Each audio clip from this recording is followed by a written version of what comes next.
Today is February 25th, 2024. It is now over 2 years since the Russian special military operation began. I'm going to talk about some of the fatal flaws in America's strategy in supporting Ukraine in this ongoing conflict. Before I get into that, I want to talk about what is taking place on the battlefield right now. I want to go to the live map. This is liveuamap.com. It is a pro-Ukrainian map. Let's zoom in. You can see these icons, these blue icons. This indicates Ukrainian air defense systems reacting to drone and missile attacks across the country. You can see here they're claiming they shot down all of these drones and at least 2 missiles. I can guarantee you Russia did not fire only 2 missiles into Ukraine. They never do. They're always in very large salvos, assuming that at least a percentage of them will be shot down.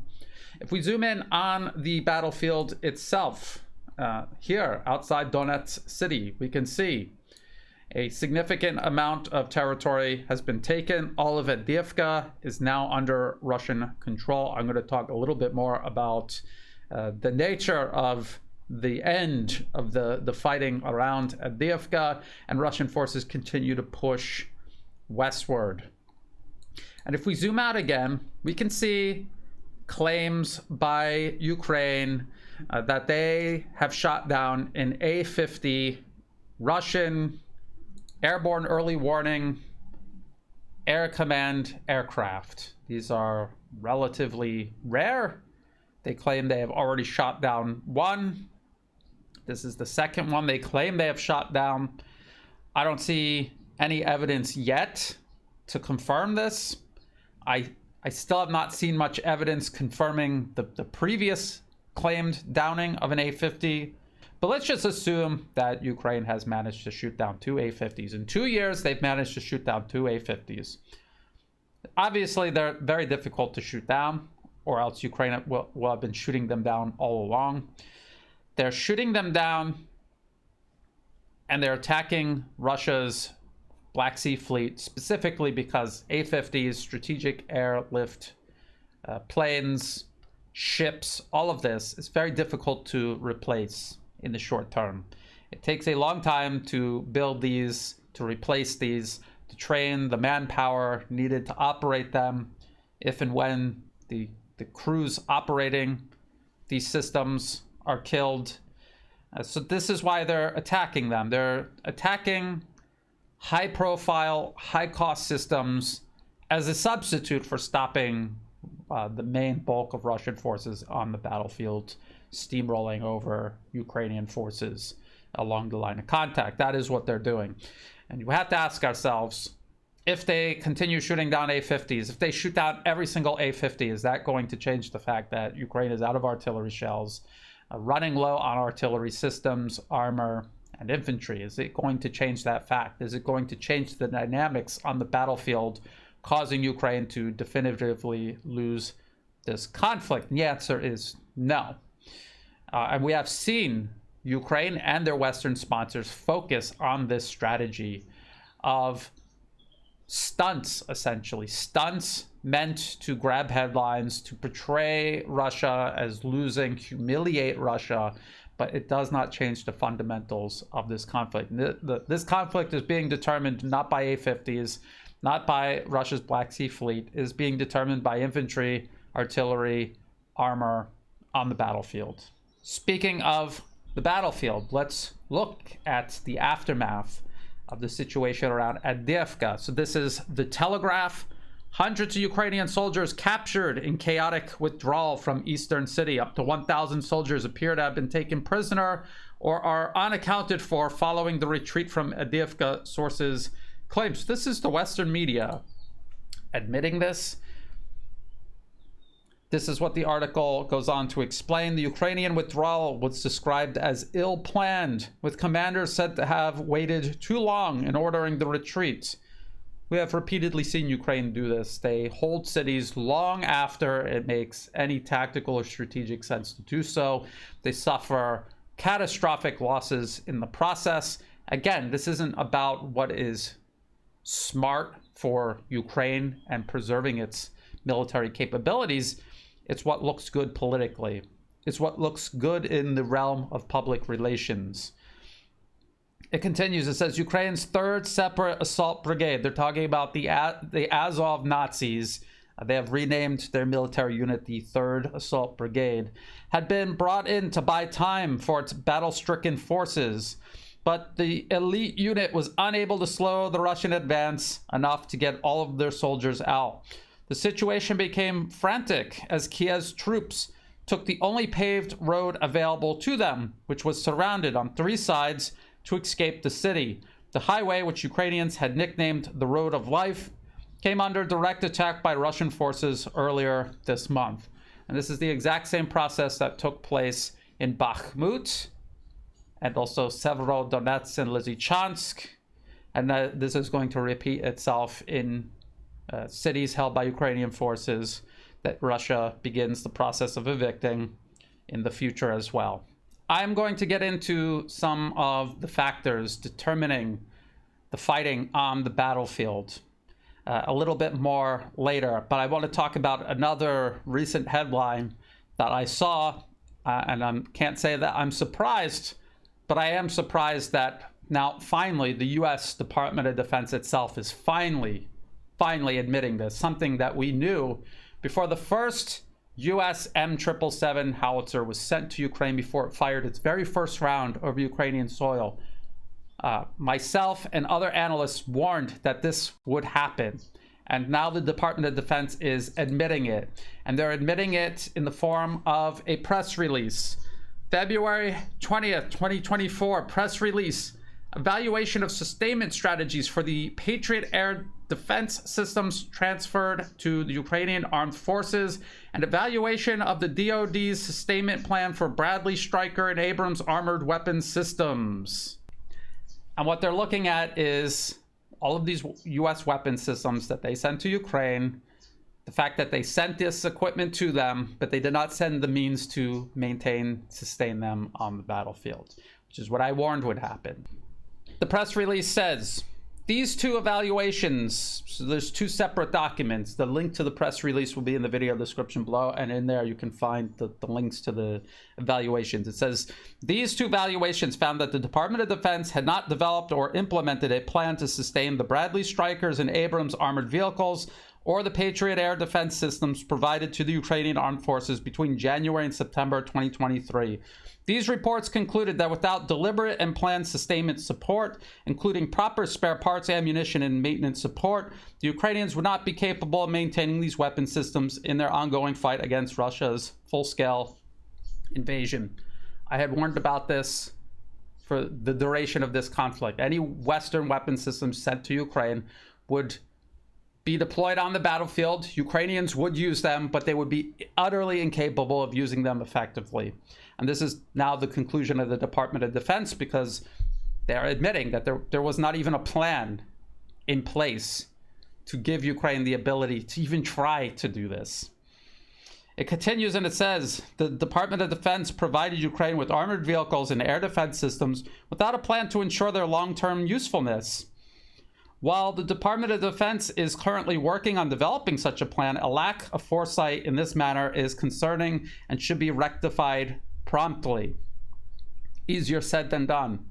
It also says that while conducting these evaluations, the Department of Defense also found that it has provided limited spare parts, ammunition, and maintenance support following the transfer of these weapon systems to Ukraine, and did not coordinate or tailor those efforts into a comprehensive sustainment plan. The absence of such planning puts at risk Ukraine's ability to fight effectively using these U.S.-provided equipment, as well as the Department of Defense's readiness to address other national security threats if needed. And it's not just the U.S. that did this.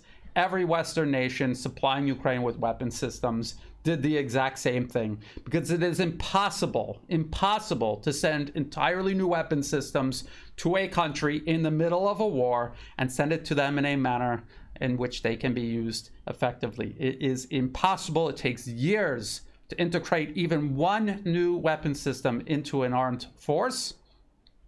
To send a multitude of weapon systems to a nation in the middle of an ongoing conflict and expecting them to integrate it and effectively use it on the battlefield is asking the impossible.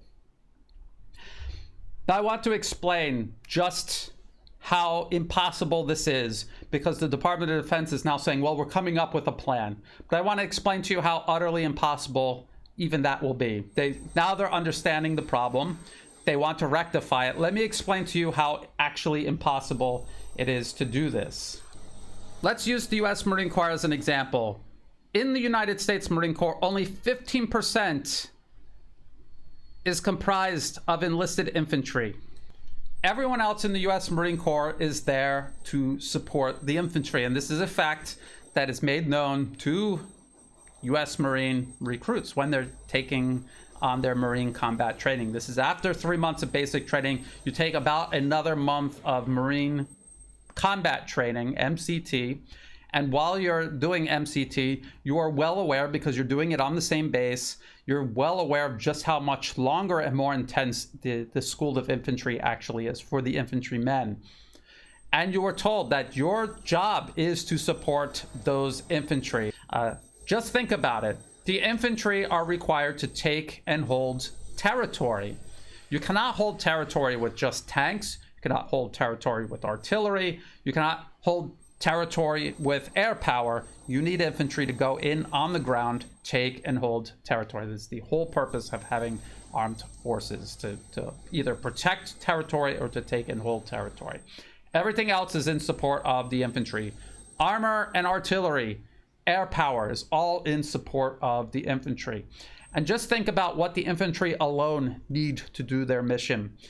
They need to be transported to the battlefield. That requires vehicles, aircraft, ships, trucks. That brings them to the battlefield. While they're on the battlefield fighting, they need a constant stream of food and water, ammunition. They also need medical evacuation and treatment. And of course, the infantry, the artillery, the air power supporting the infantry, they all require a steady stream of logistics, other forms of support. They need facilities to operate out of. These are built by engineering units. The engineering units have all sorts of requirements, maintenance requirements, food, fuel, everything.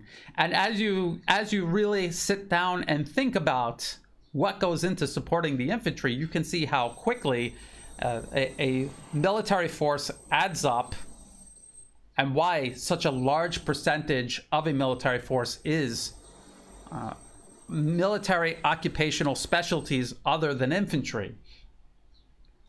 If you are transferring military capabilities to a nation in the middle of a conflict, such as Ukraine, you're transferring these weapons and these vehicles, tanks, artillery, air defense systems to the fighting forces of Ukraine, but you are not transferring over to them this much larger and essential force necessary to support them.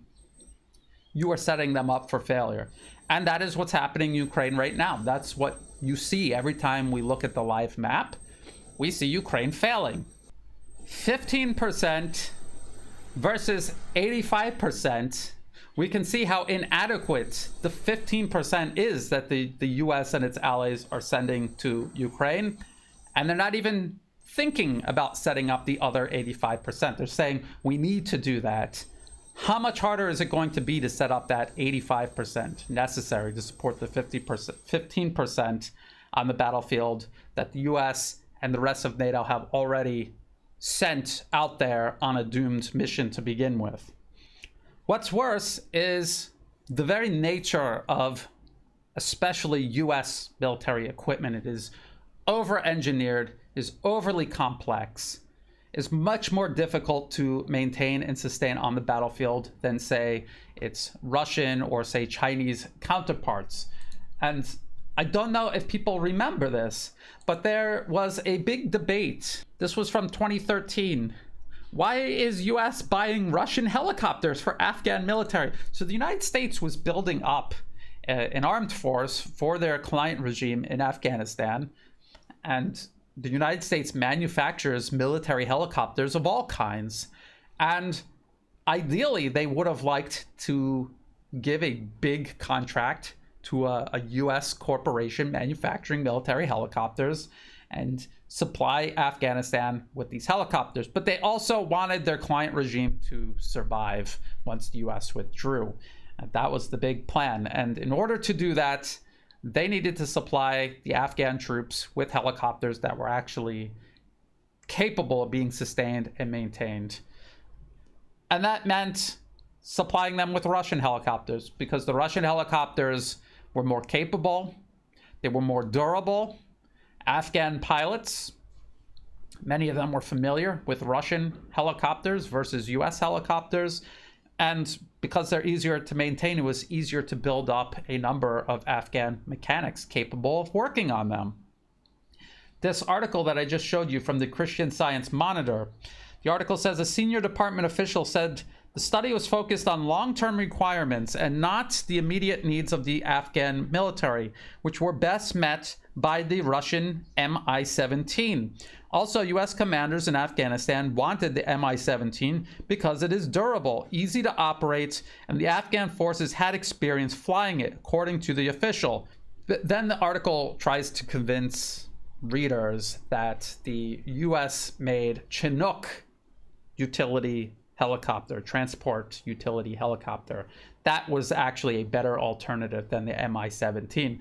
But if that were true, when the United States finally did give up buying Russian helicopters because the US was busy provoking war with Russia by 2013, 2014 in Ukraine, they had to stop buying Mi-17s and they had to transition over to US helicopters instead of transitioning over to the Chinooks they claimed were ideal. They ended up transitioning instead over to UH-60 Blackhawks, and it ended up being a disaster because they're more expensive, harder to maintain, harder to train pilots on, harder to sustain, and they simply were not as capable as the Mi-17s. And we know that because there is an article about this from Air and Space Forces magazine. U.S. set up Afghans for failure with a force too complex to maintain, Inspector General says. This was March 2023, so we've come full circle from making the common sense decision to give Afghans Russian-made helicopters for political reasons, reversing that decision and giving them American helicopters, to 2023 admitting that they sabotaged the Afghan military in the process of doing all of this. It says Afghan forces were heavily reliant on aircraft to move about the country because of Afghanistan's mountainous terrain and the Taliban's large areas of control. Afghans were familiar with the Soviet-made Mi-17 helicopter that was a core Afghan Air Force component at the start of the U.S. engagement in Afghanistan, and they were able to do most of the maintenance on those aircraft. So we're talking about maintaining and sustaining a fleet of helicopters in Afghanistan. The Russian aircraft were simpler, more durable, and people had experience working on them. Just like Ukrainians have experience working on Soviet-era equipment, they have no experience working on American or German or French or British equipment. It continues. Afghanistan might have been able to sustain its Soviet aircraft with its own maintainers by 2019, the Inspector General said, if only the U.S. military had not begun transitioning the Afghan Air Force to U.S.-made platforms. The shift from Mi-17s to UH-60s, Blackhawks, moved the date for Afghan Air Force self-sufficiency back to at least 2030. That is how much of a difference it makes. Having durable, practical equipment versus over-engineered, unfamiliar systems transferred to you from the US. Leaving in 2021 put the Afghan Air Force in an untenable bind. In 2020, a year before the US withdrawal, Afghan maintainers could only conduct about 40% of the work themselves, according to the Inspector General. So, again, that was a wake-up call. And for people who remember that episode, when they saw the United States transferring US weapons and equipment and vehicles to Ukraine to replace their Soviet-era equipment, they would have realized the same debacle in the making, which I did 2 years ago, and I tried to warn people about. I was labeled a Russian propagandist. I've been put on numerous lists of Russian propagandists by the Ukrainian government, by Ukrainian-based organizations funded by the US government, my own government.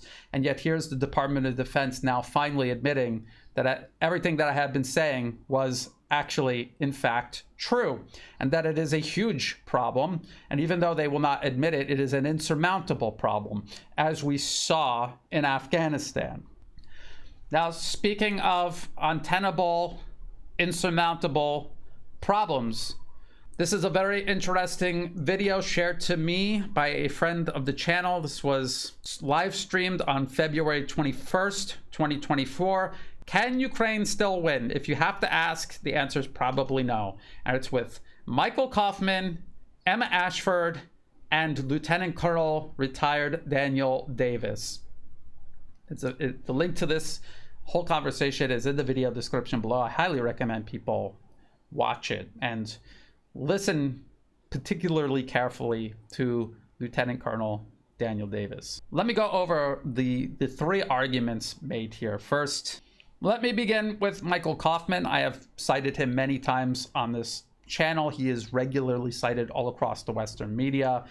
He works for these Washington-based government and industry-funded think tanks. In this talk, he repeats his build, hold, and strike strategy, where he imagines the year 2024 can be used by Ukraine to rebuild their forces, hold territory so they don't lose any more territory to the Russians, except Avdeevka, I guess, and then use long-range weapons transferred to Ukraine to strike at Russia, and not just for symbolic public relations wins, but to actually somehow degrade Russian military capabilities. And I've never heard how that is even possible, considering the volume of long-range weapons the West has on hand, let alone the ones that they're actually transferring to Ukraine. What he wants is the West to transition from a 6-month planning process to an 18-month planning process, forgetting that Russia began preparing for this particular conflict probably over a decade ago. And because of the way the Russian military-industrial base is set up, it is perpetually prepared for a conflict exactly like this, a large-scale, intense, protracted conflict. It has the military-industrial output to sustain that type of conflict, whereas Ukraine and its Western sponsors do not. You cannot plan your way out of this conflict in 6 months. Michael Kaufman is absolutely right about that, but you can't do it in 18-month intervals either. It takes years to incorporate new military hardware into a military effectively, as the Department of Defense is now admitting. And it takes years to build up new brigades. You cannot just build a brigade by matching 4,000 men up with 4,000 pieces of equipment, 4,000 assault rifles, platoons worth of tanks, and artillery pieces. That is not how you build a brigade. A brigade requires various levels of training. 6 months to 18 months is just barely enough to prepare the entry-level positions within a brigade. The NCOs, the officers, require anywhere between years to decades of experience to do their job effectively. Ukraine cannot do this in 6 months. They cannot do this in 18 months. They cannot do this in 1 or 2 years. And it cannot even be done in 10 years, because NATO had been training Ukrainian troops from 2014 all the way up to 2022. And these troops were still not able to confront and stop Russian forces. Michael Kaufman believes that the West will be manufacturing many more artillery shells and missiles by 2025. Relative to what they're producing right now, yes, it's true, they will be producing more, but it'll still be insufficient to meet Ukraine's most basic needs, and Russia will be producing many times more by 2025 than they already are right now. The advantage Russia has will only have grown by 2025. And then Michael Kaufman does something he does very frequently. He lists off Russian weaknesses. Russia has problems reconstituting manpower. They may have the manpower on paper, but training them up to be effective on the battlefield is very difficult to do. Russia has this problem. Russia has that problem. What he forgets is that Ukraine also has these problems, but just on a much greater scale. And that is something that Lieutenant Colonel Davis actually says in a rebuttal to Michael Kaufman's comments.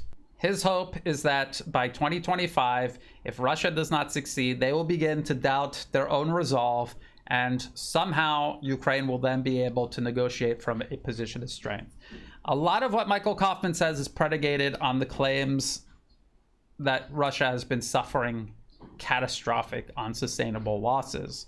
But as I've gone over many times before, if Russia really was sustaining the losses many in the West are claiming, I think the battlefield would look entirely different at this point. One thing that you can say about Michael Kaufman that distinguishes him from others in the West is that he does believe that this needs to end in negotiation. It doesn't appear that he's laboring under any delusion that Ukraine will be able to seize back large tracts of territory. He does want negotiations to take place that are favorable to Ukraine. Now, Emma Ashford also agrees that Ukraine is not taking back any territory. That is not going to happen. The best it can do is defend against losing any further territory. She likes to repeat the narrative that Ukraine has already won because Ukraine has confounded Russia's strategic objectives, which was to take Ukraine in 3 days. Take over the whole country and have Ukraine cease to exist as a sovereign nation. And she insists that the potential for Ukraine to be folded into European institutions in the future, that is still somehow on the table. But in reality, as long as you keep Ukraine's entry into NATO on the table, Russia is going to continue waging this war, no matter what the outcome. And Ukraine will never be able to join NATO. Finally, U.S. Army Lieutenant Colonel, retired, Daniel L. Davis, who is part of this organization, Defense Priorities, that hosted this discussion, he pointed out that Russia's objective is not to conquer all of Ukraine. It was always to prevent Ukraine from entering into NATO. And all the U.S., the rest of NATO, all of Ukraine's allies, Ukraine itself, all they have to do is convince Russia that Ukraine will never join NATO, that it will remain a neutral country, and this war can end. And he's absolutely right. That is at the heart of this entire conflict. That is the only reason it's being fought, is because NATO continuously expanded up to and along Russia's borders, and then they were creating the conditions in which they could cross over into Russian borders with political interference, political instability, insurgency within Russia, which the US had already sponsored in places like Chechnya.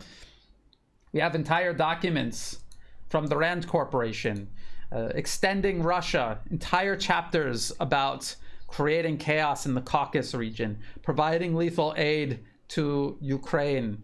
If you go into the table of contents, they talk about all of these measures the US should take to impede Russia, to hinder Russia, to hinder petroleum exports, reduce natural gas exports, and hinder pipeline expansions, which we now know the US was willing to go as far as physically blowing up Russian pipelines in order to achieve that objective. Impose sanctions, enhance Russian brain drain, and then also provide lethal aid to Ukraine, increase support to the Syrian rebels, which meant Al-Qaeda and ISIS, because that was the true composition of the Syrian opposition.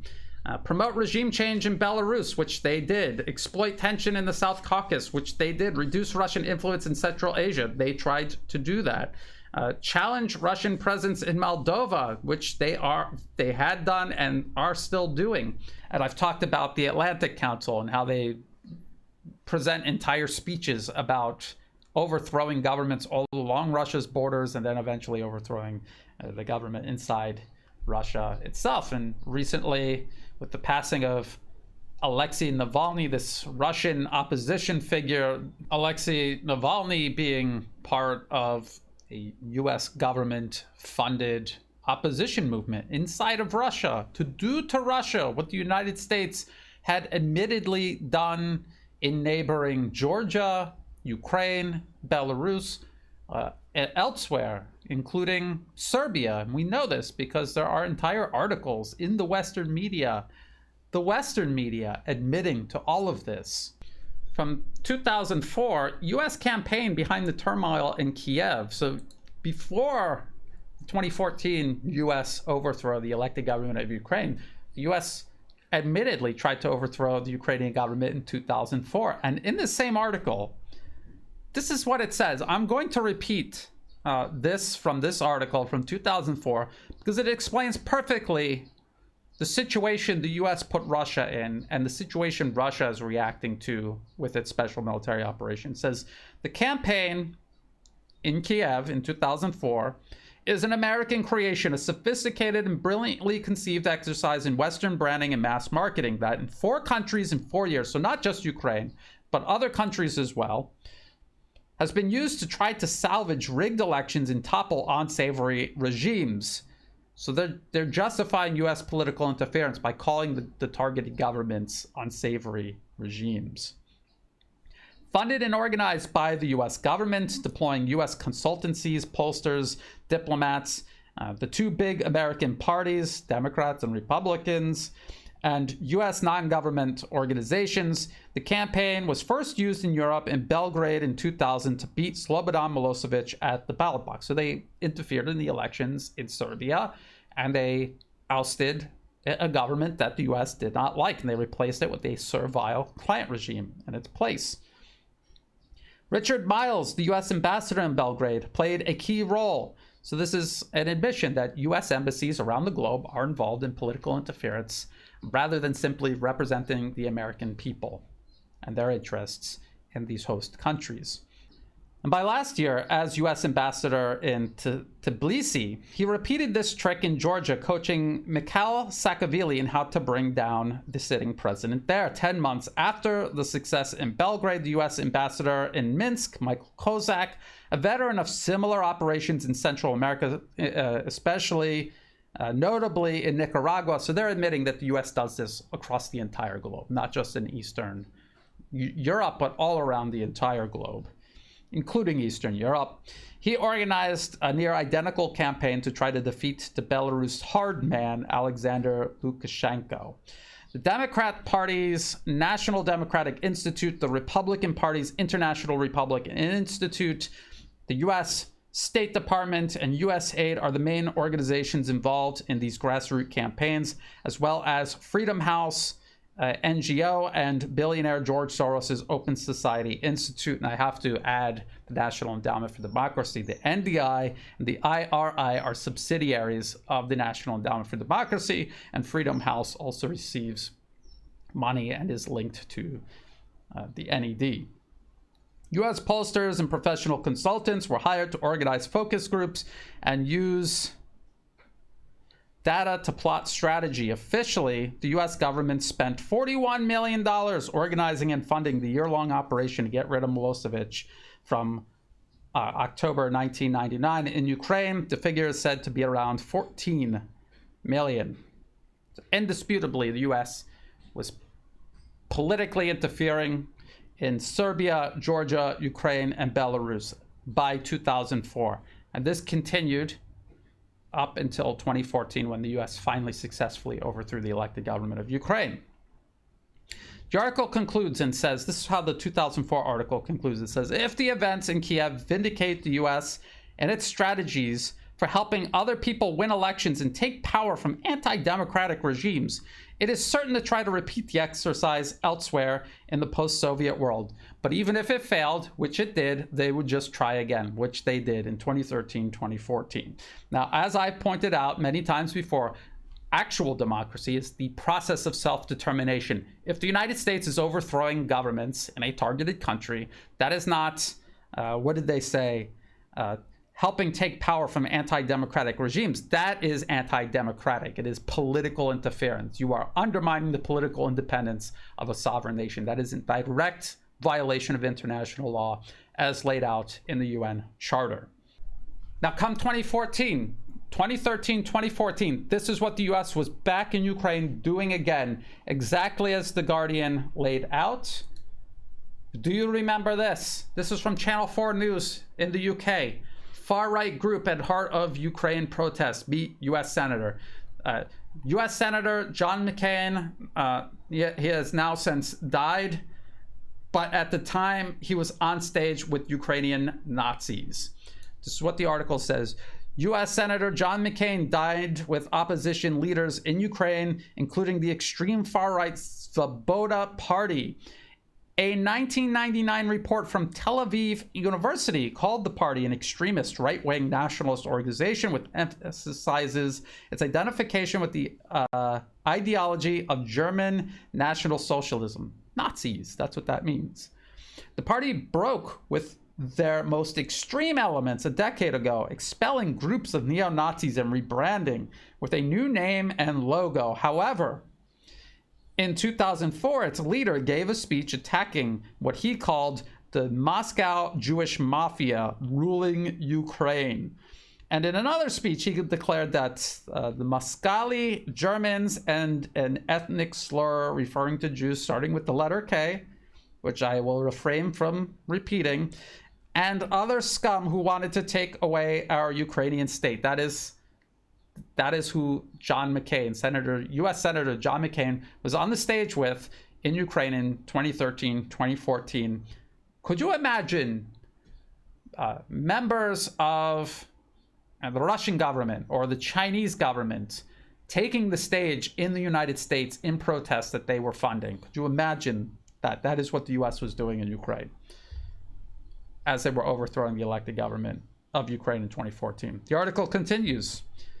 Out on the streets of Kiev, the red and black striped flag of the Ukrainian Insurgent Army, UIA, is regularly seen carried alongside flags carrying Svoboda's logo, which is this three-finger salute.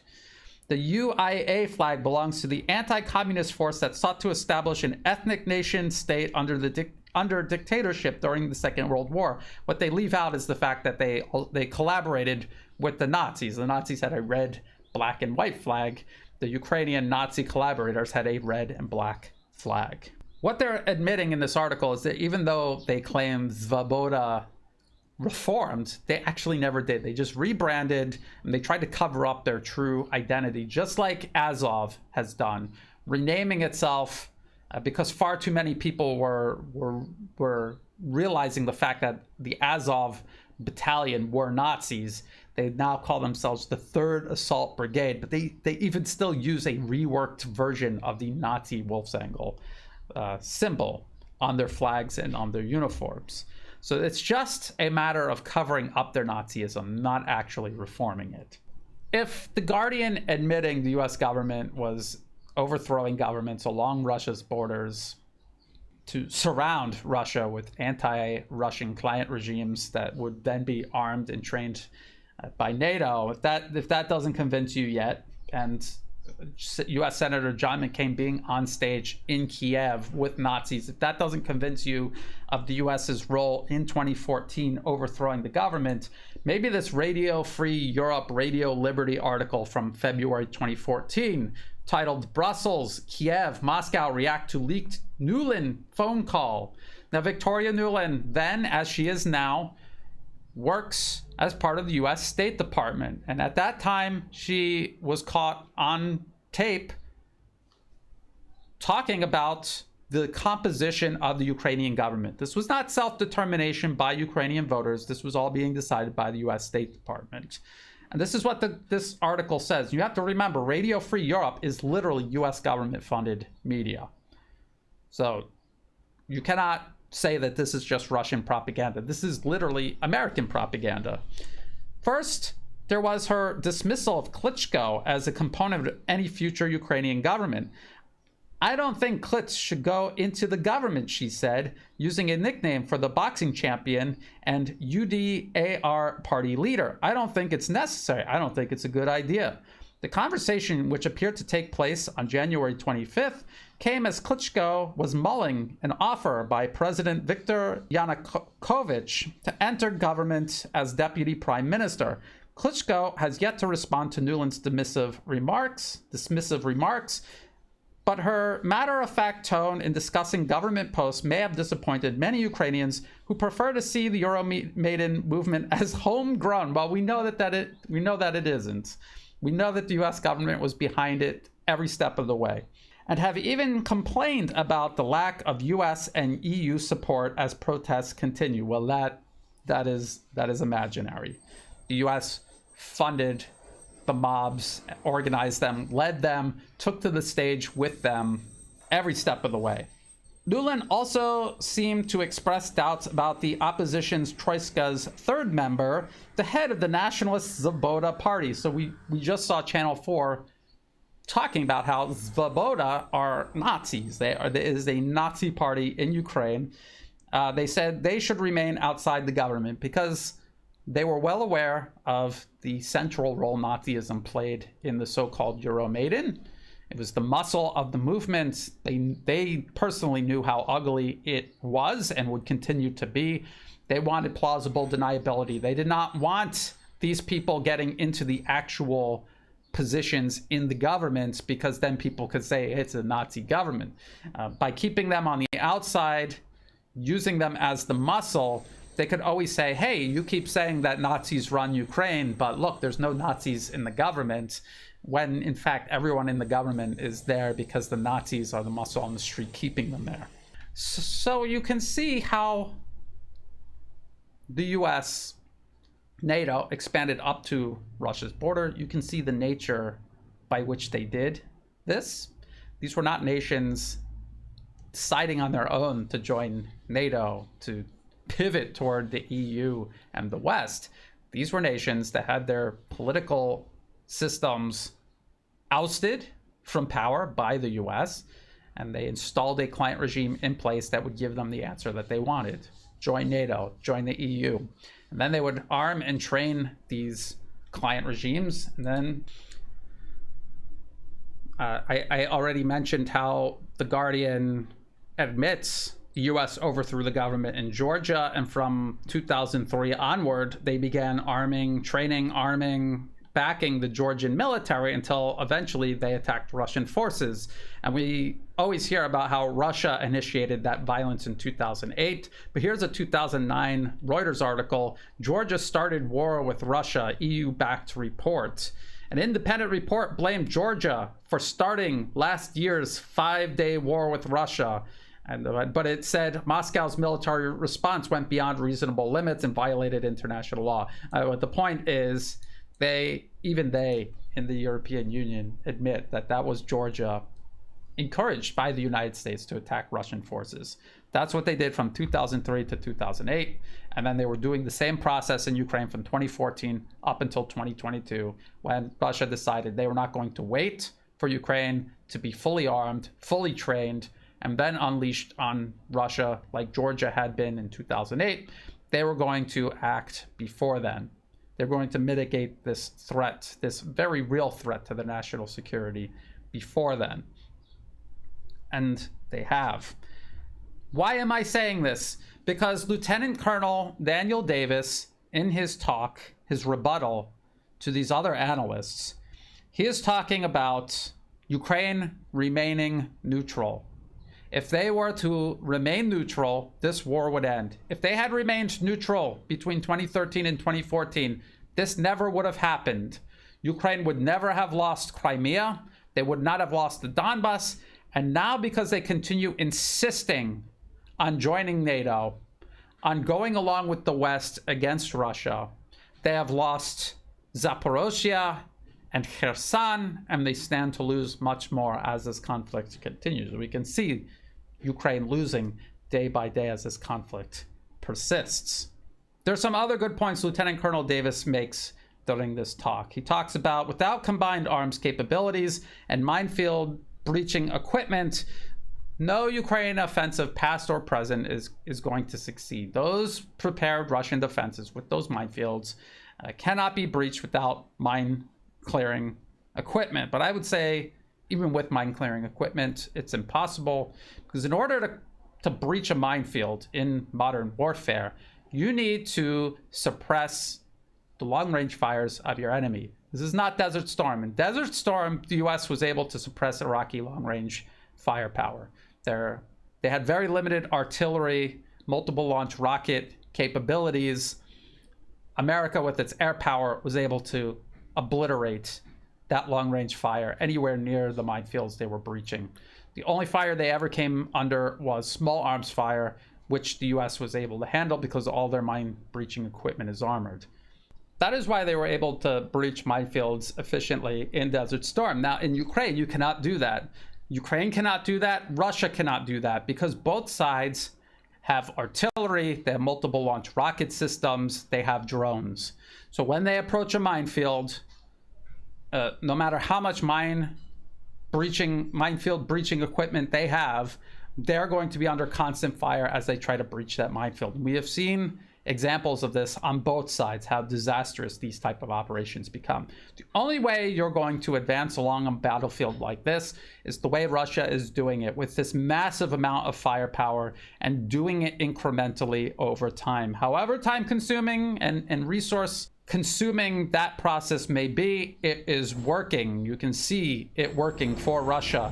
Ukraine and its Western sponsors are incapable of replicating this strategy. Not now and not anytime in the near future. As I was listening to Lieutenant Colonel Davis talk, it struck me, something that I have always known, but it just, the gravity of it really struck me. What these foreign policy circles in Washington have actually done to Ukraine, the predicament they have put Ukraine in, this self-destructive process that they have placed Ukraine in and refused to let them out of.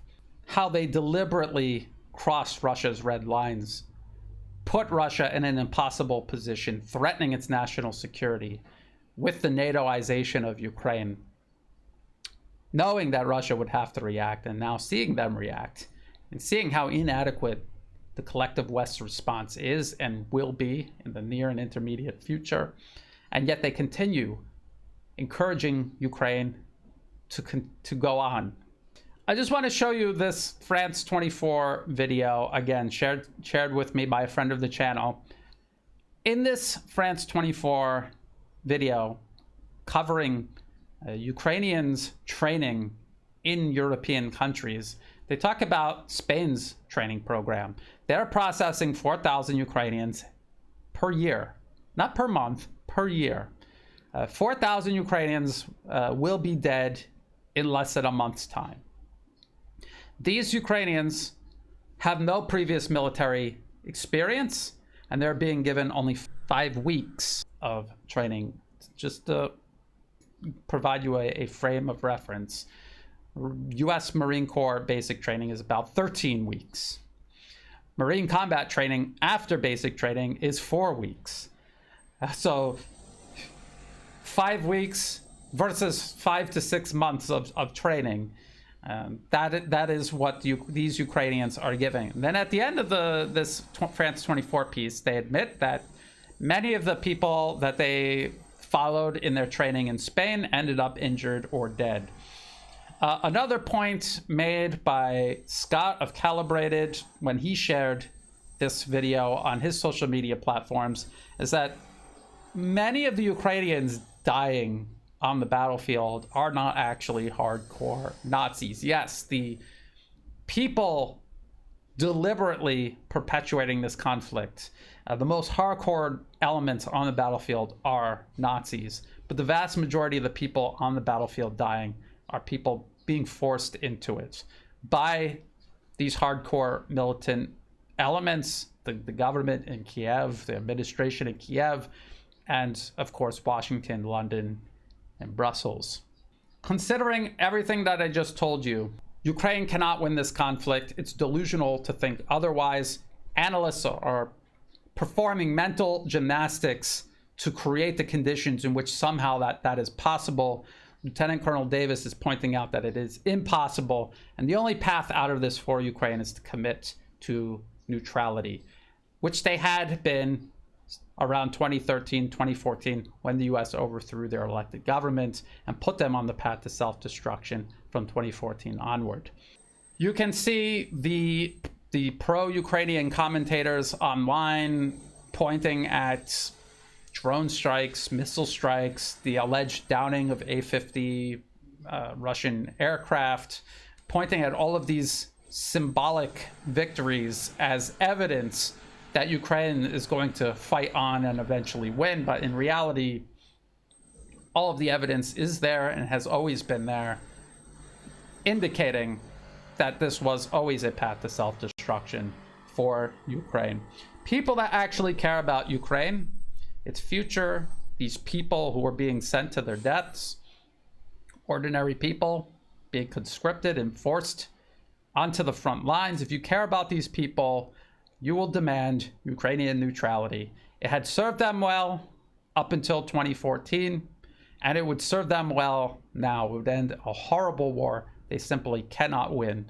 The US continues this war because they want to maximize the price Russia pays for victory.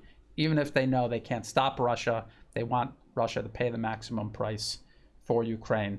And they have a very similar strategy set up for Taiwan vis-a-vis the rest of China. I will continue keeping an eye on all of this. If you thought this video was useful, please like and share. Think about subscribing. It's free to do. It helps the channel grow. Check the video description below for other places you can find and follow my work. Highly suggest you follow me on Telegram. Absolutely everything goes up there on Telegram, including backups of all of my videos. Check the video description for all of the links that I referenced in this video, as well as for ways you can help support my work. I do not monetize my YouTube channel or any of my other social media platforms. If ads pop up, feel free to skip past them. If you do want to help support my work, please do so through Buy Me a Coffee or through Patreon. To everyone who has been helping out, whether it's a one-time donation, donations month to month, or even if you're just sharing my work with others, getting the word out there, I greatly appreciate all of that. That is what makes this work possible. So thank you. And as always, thank you for watching.